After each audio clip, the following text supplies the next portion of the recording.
পার্থসারথী মুখোপাধ্যায়, আর আপনারা দেখছেন আমার নতুন ইউটিউব চ্যানেল সঙ্গে পার্থসারথী।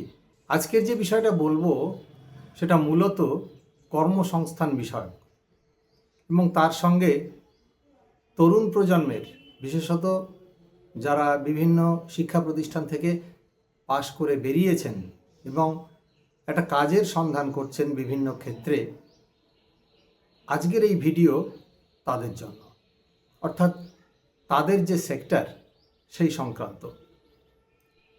আমরা জানি ইতিমধ্যেই প্রথম বিশ্বে, বিশেষত ইউরোপ, আমেরিকা, জাপান এবং পৃথিবীর উন্নত বিভিন্ন দেশের যে কর্মসংস্থানের সুযোগ রয়েছে, সে জায়গা বেশ কিছুটা আর্টিফিশিয়াল ইন্টেলিজেন্স অর্থাৎ কিনা কৃত্রিম বুদ্ধিমত্তার সাহায্যে করানো হচ্ছে এবং আগামী দিনে সেই কৃত্রিম বুদ্ধিমত্তার ব্যবহার আরও বেশ কিছুটা বাড়বে বলে বিভিন্ন ক্ষেত্র থেকে জানানো হয়েছে। এবং কৃত্রিম বুদ্ধিমত্তা অর্থাৎ কিনা আর্টিফিশিয়াল ইন্টেলিজেন্স চলে আসার ফলে বিভিন্ন সেক্টরে, অর্থাৎ কিনা হোয়াইট কলার জব বলতে যে কাজের ক্ষেত্রগুলিকে বোঝানো হয়, সেই জায়গাগুলিতে কাজের সুযোগ বেশ কিছুটা সংকুচিত হয়ে পড়বে বলে বিভিন্ন দেশ এবং ইতিমধ্যেই বিভিন্ন জায়গা থেকে আশঙ্কা প্রকাশ করা হয়েছে। টেকনোলজি অর্থাৎ কিনা প্রযুক্তিগত ক্ষেত্রের একেবারে শীর্ষস্থানে যে সমস্ত সংস্থাগুলি রয়েছে, যে সমস্ত কোম্পানিগুলি রয়েছে, অর্থাৎ কিনা মাইক্রোসফট, আইবিএম, আরও বিভিন্ন গুগল, আইবিএম, কেপিএমজি মতো বিভিন্ন ধরনের সংস্থা যেগুলি রয়েছে, এই ধরনের সংস্থাগুলিও গত 1 থেকে 1.5 বছরে তাদের নিজস্ব যে সমস্ত সমীক্ষা, সেই সমীক্ষায় তারা কিন্তু বারে বারে বলেছে এবং তার ধাক্কা কিছুটা ভারতে এসেও পড়বে বলে প্রযুক্তিবিদরা এবং বিশেষজ্ঞরা সেক্ষেত্রে কিন্তু জানিয়েছেন। একেবারে সম্প্রতি প্রকাশিত হয়েছে ইকোনমিক সার্ভে রিপোর্ট।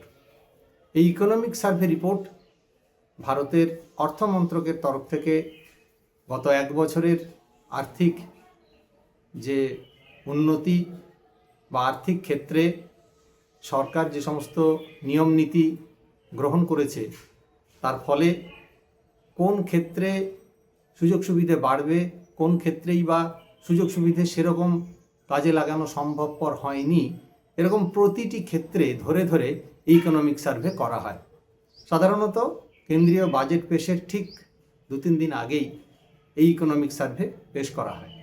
ইতিমধ্যেই সেই ইকোনমিক সার্ভে পেশ করা হয়েছে এবং তাতে বিভিন্ন বিষয় ধরা পড়েছে, কিন্তু তার মধ্যে এই যে আর্টিফিশিয়াল ইন্টেলিজেন্স এবং কর্মসংস্থান, এই দুটি জায়গাও সেক্ষেত্রে কিন্তু ধরা পড়েছে। আজকের আমাদের ভিডিও মূলত সেই বিষয়টিকে নিয়েই। প্রথমেই জানিয়ে দিই যে আমাদের ভিডিও আপনারা যদি নিয়মিত দেখতে চান অবশ্যই সাবস্ক্রাইব করে রাখুন, বেল আইকনটি দাবিয়ে রাখতে ভুলবেন না। পাশাপাশি এই ভিডিও আপনাদের কেমন লাগছে ইউটিউবের কমেন্ট বক্সে আপনারা নিয়মিত আপনাদের মতামত জানাবেন। অবশ্যই ভালো লাগলেও, এমনকি এই ভিডিও যদি আপনার সে অর্থে মনোমত না হয়, অবশ্যই আপনার মতামত জানাতে ভুলবেন না। তার কারণ আপনার মতামত আমাদের কাছে অত্যন্ত গুরুত্বপূর্ণ। এবার আসি মূল বিষয়তে, যে বিষয়টা বলছিলাম। ইকোনমিক সার্ভে রিপোর্ট মূলত 2025-2026 ইতিমধ্যেই পেশ করা হয়েছে। আমি যেরকম বললাম, তাতে একটা বিষয় ধরা পড়েছে যে আর্টিফিশিয়াল ইন্টেলিজেন্সের প্রয়োগ করার ফলে বিভিন্ন ক্ষেত্রে যে চাকরির জায়গা সংকুচিত হয়ে যাচ্ছিল, সেটা ভারতের ক্ষেত্রে ঘটেছে। অবশ্যই ঘটেছে কিছু কিছু ক্ষেত্রে, মূলত তথ্য প্রযুক্তি শিল্পে, কিন্তু অন্য ক্ষেত্রে ভারতের যে কাজের বাজার সেটা এখনও সে অর্থে আর্টিফিশিয়াল ইন্টেলিজেন্সের কারণে সংকুচিত হয়নি। বেশ কয়েকটি ক্ষেত্র এই ইকোনমিক সার্ভে রিপোর্টে জানানো হয়েছে যে এই ক্ষেত্রগুলিতে আগামী দিনে কাজের সুযোগ অব্যাহত থাকবে এবং আর্টিফিশিয়াল ইন্টেলিজেন্স অর্থাৎ কিনা কৃত্রিম বুদ্ধিমত্তা চাকরির জায়গা সংকুচিত করে দিচ্ছে, চাকরি খেয়ে নেবে, এই ধরনের যে আশঙ্কা প্রকাশ করা হচ্ছে, এই বিশেষ বিশেষ কিছু ক্ষেত্রের কিন্তু একেবারেই সেই আশঙ্কা আগামী দিনে সম্পূর্ণ অমূলক থাকবে। আমি এক এক করে এই জায়গাগুলিকে আপনাদের সামনে খুব সহজ ভাষায় বলার চেষ্টা করব। মূলত ইকোনমিক সার্ভেতে বলা হয়েছে যে যে সমস্ত ক্ষেত্রে মানুষের আদান প্রদান, মানুষের সরাসরি সংযোগ এবং যে সমস্ত কাজের ক্ষেত্রে মানবিক যোগাযোগ যে সমস্ত ক্ষেত্রে প্রয়োজন হয়, সেই সমস্ত ক্ষেত্রে কাজের সুযোগ আগামী দিনে যথেষ্ট অব্যাহত থাকবে এবং বাড়বে।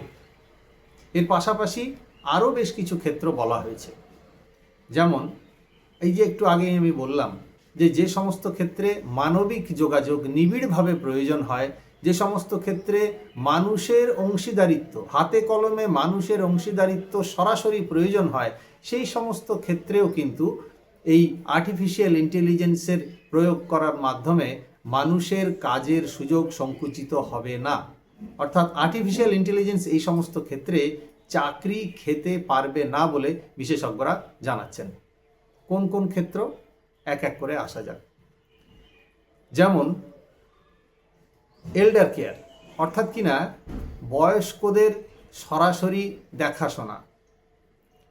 পৃথিবীর বিভিন্ন ক্ষেত্রে, পৃথিবীর বিভিন্ন উন্নত দেশে এই এল্ডার কেয়ার যে সেক্টর, যে পরিষেবা, অর্থাৎ কিনা মানুষ যখন অনেক বেশি বয়স পর্যন্ত বাঁচে, অনেকে অসুস্থ হন, বয়সজনিত কারণে অসুস্থতা একটা খুব স্বাভাবিক বিষয়, এবং তার পাশাপাশি বয়স্কদের সাধারণ কাজকর্মের জন্যেও তাদের সাহায্যের প্রয়োজন হয় এবং হাতে কলমে সাহায্য। খুব সহজভাবে বললে বাজার করে দেওয়া কিংবা এই ধরনের আরও বেশ কিছু রয়েছে।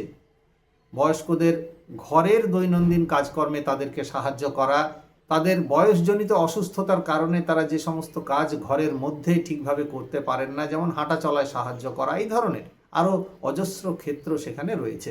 অর্থাৎ তাদেরকে অন্য কোথাও নিয়ে যাওয়া, বাড়ির লোক যখন থাকেন না তখন তাদেরকে সাহচর্য দেওয়া, এই যে সার্বিক ক্ষেত্রটি যাকে কিনা বলা হয় এল্ডার কেয়ার, এই ধরনের কাজের সুযোগ ভারতবর্ষের মতো দেশেও বাড়ছে। কেননা ভারতবর্ষে যেখানে লাইফ এক্সপেক্টেন্সি, অর্থাৎ কিনা মানুষের গড় যে জীবন, সেই মানুষের গড় জীবন ক্রমশ বাড়ছে এবং বাড়ার ফলে বিশেষ করে শহরাঞ্চলেও মানুষের এই ধরনের কাজের সুযোগ কিন্তু বেড়ে যাচ্ছে এবং বয়স্ক মানুষদের সাহায্যের যে সরাসরি কাজ, যে সরাসরি ক্ষেত্রটি, সেখানে কিন্তু আর্টিফিশিয়াল ইন্টেলিজেন্সের হাত দেওয়ার খুব একটা জায়গা সেখানে নেই। অর্থাৎ এই সেক্টরে কাজের সুযোগ আগামী দিনে যথেষ্ট পরিমাণে থেকে যাবে। পাশাপাশি থাকবে একেবারে কিন্ডার গার্ডেন স্কুল বা বিশেষ ধরনের যে সমস্ত ছাত্রছাত্রীরা রয়েছে, সেই তাদের লেখাপড়ার ক্ষেত্রে বা তাদের শিক্ষার ক্ষেত্রে, যেখানে সরাসরি শিক্ষক শিক্ষিকার ইনভলভমেন্টের প্রয়োজন হয়, সরাসরি শিক্ষক শিক্ষিকার সেখানে হাতে কলমে শিখিয়ে দেওয়ার প্রয়োজন হয়, যেখানে প্রয়োজন হয় মানবিক একটা সম্পর্ক, অর্থাৎ মানবিকভাবে বুঝিয়ে, মানবিকভাবে দেখিয়ে সরাসরি হাতে কলমে যে ছোট ছোট ছাত্রছাত্রী যারা রয়েছে তাদেরকে শিক্ষা দেওয়া। এবং শিক্ষার কিছু কিছু বিশেষ ক্ষেত্র যেখানে প্রযুক্তির সাহায্য থাকলেও যেখানে মানুষের সরাসরি হস্তক্ষেপের প্রয়োজন হয়, শিক্ষার এমন বেশ কিছু কিছু ক্ষেত্রেও কিন্তু আগামী দিনে কাজের সুযোগ অব্যাহত থাকবে একেবারে হাতে কলমে কাজের ক্ষেত্রে। সেই সমস্ত ক্ষেত্রে যদি স্কিল ডেভেলপ করা হয় তাহলে পরে সেখানে কাজের সুযোগ যথেষ্ট থাকবে। কীরকম? ইকোনমিক সার্ভে রিপোর্টে বলা হচ্ছে, যেমন প্লাম্বিং, অর্থাৎ কিনা কলের মিস্ত্রি, ঘরে, বাড়িতে, বিভিন্ন ফ্ল্যাটে, আবাসনে, যে সমস্ত জায়গায় কল সারানো, বাড়ির যে জলের সংযোগ, সেখানে যে মিস্ত্রিদের কাজের প্রয়োজন হয়, সেই ক্ষেত্রে কিন্তু এক্ষেত্রে আগামী দিনে কোনোভাবেই আর্টিফিশিয়াল ইন্টেলিজেন্সের প্রয়োগে কোনো রকম বিশেষ কিছু হবে না। থাকছে এই ধরনের আরও বেশ কিছু ক্ষেত্র, যেমন রাজমিস্ত্রির কাজ, এমন কিছু হাতে কলমে এই ধরনের কাজ, যে কাজের ক্ষেত্রে সরাসরি মানুষের যোগাযোগের প্রয়োজন হয়ে পড়ে, মানুষের হস্তক্ষেপের প্রয়োজন হয়ে পড়ে, সেক্ষেত্রে প্রযুক্তি খুব বেশি কিছু করতে পারে না। এই ধরনের বেশ কিছু ক্ষেত্র যেরকম রয়েছে, সরাসরি সেই সমস্ত ক্ষেত্রগুলিতেও কিন্তু কাজের সুযোগ আগামী দিনে থাকবে।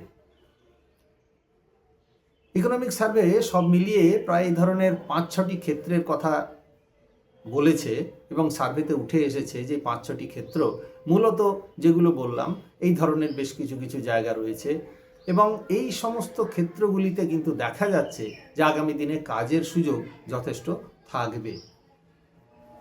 তাহলে পরে কোন ক্ষেত্রগুলিতে সব থেকে বেশি বিপদ রয়েছে? বিপদ রয়েছে ইতিমধ্যেই বিশেষজ্ঞরা যেটা জানিয়েছেন যে হোয়াইট কলার জব, যেমন তথ্য প্রযুক্তি শিল্পের ক্ষেত্রে এখন যে ধরনের কাজ করা হয় তার ফার্স্ট ডিগ্রি এবং সেকেন্ড ডিগ্রির যে ধরনের কাজ রয়েছে, অর্থাৎ একেবারে নতুন যারা ঢুকছেন তাদের ক্ষেত্রে যে ধরনের কাজের প্রয়োজন হয় এবং তার পাশাপাশি তাদের দ্বিতীয় লেভেলে গিয়ে যারা পৌঁছন সেই দ্বিতীয় লেভেলের ক্ষেত্রেও যে ধরনের প্রযুক্তিগত কাজ জানার প্রয়োজন হয় মূলত সফটওয়্যার ইন্ডাস্ট্রির ক্ষেত্রে, সেই সমস্ত জায়গাতেও কিন্তু কাজের সুযোগ খুব বেশি আগামী দিনে থাকবে না। কিন্তু যারা কাজ হারাতে পারেন সেই সমস্ত সেক্টরে, সেই সমস্ত অংশে যারা রয়েছেন তারা যদি প্রযুক্তির ব্যবহার দ্রুত রপ্ত করে নিতে পারেন সেক্ষেত্রে কিন্তু কাজের সুযোগ আবার তাদের বেড়ে যাবে এবং অর্থাৎ তারা এই প্রযুক্তি শিখে নেওয়ার মাধ্যমে নিজেদের পরবর্তী স্তরে অর্থাৎ দ্বিতীয়, তৃতীয় বা চতুর্থ স্তরে যদি উন্নীত করে নিতে পারেন তাহলে পরে অনেকেই কিন্তু এই নতুন ধরনের কাজ পেয়ে যাবেন এবং একই সঙ্গে আর্টিফিশিয়াল ইন্টেলিজেন্সের প্রয়োগ করার মাধ্যমে অনেক নতুন নতুন ক্ষেত্র তৈরি হবে যে ক্ষেত্রে কাজের সুযোগ আগামী দিনে বাড়বে বই কমবে না। কিন্তু মূলত যেটা বলা হচ্ছে যে অর্থাৎ একেবারে প্রাথমিক স্তরে যে সমস্ত স্কিল ডেভেলপমেন্ট মূলক কাজের প্রয়োজন হয় এবং স্কিল ডেভেলপমেন্টের মাধ্যমে যে ধরনের কাজের সুযোগ তৈরি করা যায় সেই সমস্ত ক্ষেত্রগুলিতে আরও বেশি জোর দেওয়ার জন্য সুপারিশ করেছে এই ইকোনমিক সার্ভে রিপোর্ট, যেমন ভোকেশনাল ট্রেনিং এবং এই ধরনের বেশ কিছু ক্ষেত্রে ট্রেনিং, অর্থাৎ সফটওয়্যারের ক্ষেত্রে না হলেও যেমন আমি একটু আগেই যেমন বললাম যে বিভিন্ন ধরনের নির্মাণ কাজ, বিভিন্ন ধরনের এল্ডার কেয়ারের ক্ষেত্র, স্বাস্থ্য পরিষেবার এমন বেশ কিছু ক্ষেত্র যেমন মূলত নার্সিং অর্থাৎ মানুষকে সেবা করার যে কাজ, মানুষকে পরিষেবা দেওয়ার যে কাজ, যে ক্ষেত্রে মানুষের হাতে কলমে সহযোগের প্রয়োজন হয়, হাতে কলমে দক্ষতা দেখানোর প্রয়োজন হয়, যেমন একটি মোক্ষম উদাহরণ হচ্ছে নার্সিং ক্ষেত্র, অর্থাৎ মানুষ চিকিৎসা পাওয়ার পর যে চিকিৎসার যে কেয়ারিং অর্থাৎ কিনা দেখাশোনার যে জায়গা, সেই দেখাশোনার জায়গার ক্ষেত্রেও স্বাস্থ্য পরিষেবার ক্ষেত্রে কাজের সুযোগ আগামী দিনে যথেষ্টই থাকবে এবং একই ধরনের এল্ডার কেয়ারের ক্ষেত্রে, একই ধরনের বিভিন্ন ধরনের নির্মাণ কাজের ক্ষেত্রে যেমন প্লাম্বিং এবং আরও অন্যান্য বেশ কিছু কিছু ক্ষেত্রে উদাহরণ হিসেবে দেওয়া হয়েছে, ঠিক একই ধরনের নির্মাণ কাজও একই ধরনের উদাহরণ হিসেবে এসেছে এবং সরাসরি এই ধরনের কাজ যেগুলির ক্ষেত্রে রোবট বা যেগুলির ক্ষেত্রে আর্টিফিশিয়াল ইন্টেলিজেন্স প্রয়োগ করেও খুব একটা সুবিধে সেক্ষেত্রে হয় না বা হবে না, সেগুলো আগামী দিনেও এখনও পর্যন্ত সেগুলোতে কাজের সুযোগের কোনো অভাব থাকবে না বলে ইকোনমিক সার্ভে রিপোর্টে কিন্তু জানানো হয়েছে। একই সঙ্গে জোর দেওয়া হয়েছে যে এই সমস্ত ভোকেশনাল ট্রেনিং এবং স্কিল ডেভেলপমেন্ট যত দ্রুত করা যাবে তত দ্রুত কাজের সুযোগ সামনে আসবে এবং ভারতের যে বেকারি, ভারতের যে এই যে সার্বিক বেকারত্ব থেকে যদি কাটাতে হয় ইকোনমিক সার্ভে রিপোর্ট অনুযায়ী 80 মিলিয়ন কাজের সুযোগ তৈরি করতে হবে এবং এটা কেবলমাত্র করা সম্ভব যদি নতুন নতুন স্কিল, নতুন নতুন ভোকেশনাল ট্রেনিংয়ের মাধ্যমে যদি এই তরুণ প্রজন্মকে অর্থাৎ যারা কাজ করবেন তাদেরকে সরাসরি যদি প্রথম থেকে দ্বিতীয় স্তর বা দ্বিতীয় থেকে তৃতীয় স্তরে উন্নীত করা যায় তবেই এই জায়গার ক্ষেত্রে কাজের সুযোগ অব্যাহত থাকবে। এর বাইরে আগামী দিনে এ ধরনের সুযোগের সম্ভাবনা যদি তৈরি করতে পারা না যায় তাহলে কিন্তু শিয়রে সমন আসতে পারে। মূলত এই ছিল আজকে আমাদের রিপোর্ট, অর্থাৎ ইকোনমিক সার্ভে রিপোর্টের একটা বিস্তৃত অংশ সেখানে যেমন প্রকাশ করা হয়েছে তেমনি তার পাশাপাশি যে বিশেষ বিশেষ কিছু ক্ষেত্রকে আলোকিত করা হয়েছে আমরা তারই মধ্যে থেকে একটি বিষয়কে বেছে নিলাম। কেমন লাগলো আপনাদের আজকের ভিডিও আপনারা অবশ্যই কমেন্ট করে জানাবেন। যদি ভিডিওটি ভালো লাগে প্রচুর পরিমাণে লাইক এবং শেয়ার করবেন আপনার পরিচিত এবং বিভিন্ন সোশ্যাল মিডিয়ার মাধ্যমে। আবারও বলবো সাবস্ক্রাইব করে রাখবেন এবং অবশ্যই বেল আইকনটি চালু করে রাখতে ভুলবেন না। আজ তাহলে এই পর্যন্ত, আবার দেখা হবে পরবর্তী ভিডিও নিয়ে। ধন্যবাদ, নমস্কার, ভালো থাকবেন।